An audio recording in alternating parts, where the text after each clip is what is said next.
I'd go to work first, go to graduate school at night, come home, kiss my kids in bed, feel guilty that I'm trying to start this organization called Empowering the Parent to Empower the Child, and I'm not even the parent that's at home with my child. Okay, that's a good idea. It was 2011, and I was trying to figure out how to help a lot of the homeless families that I was working with in shelters. Many of them had felonies on their record that made it really difficult for them to find employment. It was really trying to figure out how they could get a good job that paid a living wage, but was also family flexible because most of the people I was helping were single moms with 3 or 4 kids.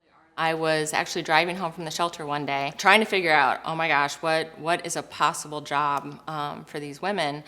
And my mom called from Iowa. She owned her own dog grooming business, and she said, I need more groomers, I'll train them, I just need a warm body to walk through the door. And then it hit me that she's always complained about never having enough groomers, and that she's always had this demand that she could never meet.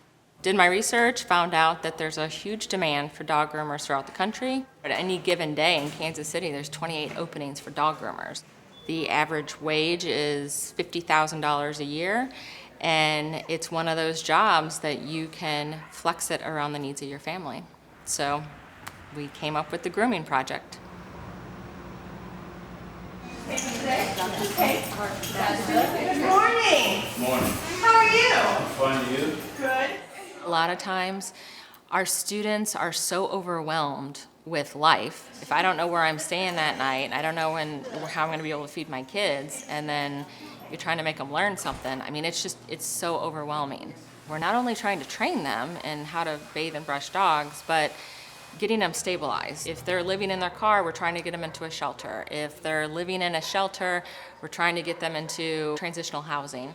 The biggest piece of what they actually learn here is how to be a good employee. But then it's parenting and it's financial literacy. It's helping them prioritize their own problems and coming up with solutions. Come on in. If your car breaks down, if you can't figure out food stamps, if your housing, all those big issues that you might need help with. I'm not saying that we can help with all of them, but I'm saying that we can try, especially if you're trying. I needed $500,000 to get this off the ground, and I'm going out to every funder, and everybody says, great concept, let us know in 2 years, and we can talk then. I can't start if nobody gives me that initial funding. I got rejected repeatedly for 1.5 years. And at that point, I'm really wondering if I am crazy. I feel like I'm crazy. People think that just because you come up with a really great idea, that you can get it started, and not only get it started, but get it to keep growing and running how it's supposed to run. I still keep going back to the same people, and they're like, oh, you're still here. I think that it showed them that, I wasn't going away, and they actually felt like, she's going to stick this out until it works. Then they started funding us. That's when things started to happen. Thank you.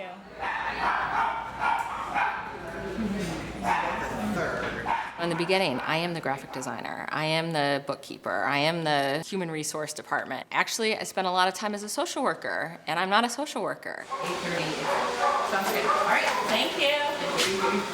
Every day is really very different, and it's a little scary sometimes because I don't know what I'm getting into every day. It was about 3 months ago. I find out about this food stamp program. So I sent out a text to everybody who's graduated the program, and text after text just kept binging back, Natasha, we're not on food stamps anymore. It hit me then that this is working.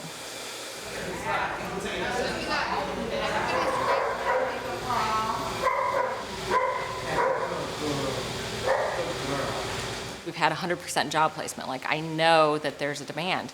I think that the Grooming Project is needed throughout the country. If I'm producing 25 to 30 moms at every location each year, that in 10 years from now, they're not only completely off of welfare, but their kids are now going to college. The impact that I really hope comes out of this isn't just we're getting families off of poverty and changing the cycle. What I hope it does is it changes the way that the welfare system works. The homeless woman who was my vision to start this, she sold meth for 20 years. She really didn't have a whole lot of job skills, not legal job skills anyway. Her desire to succeed at all odds, even though she had like everything against her, was so motivating to me. She wrote me this letter. You inspire me to deal with the hand that I've been dealt and make it so that I can go on every day.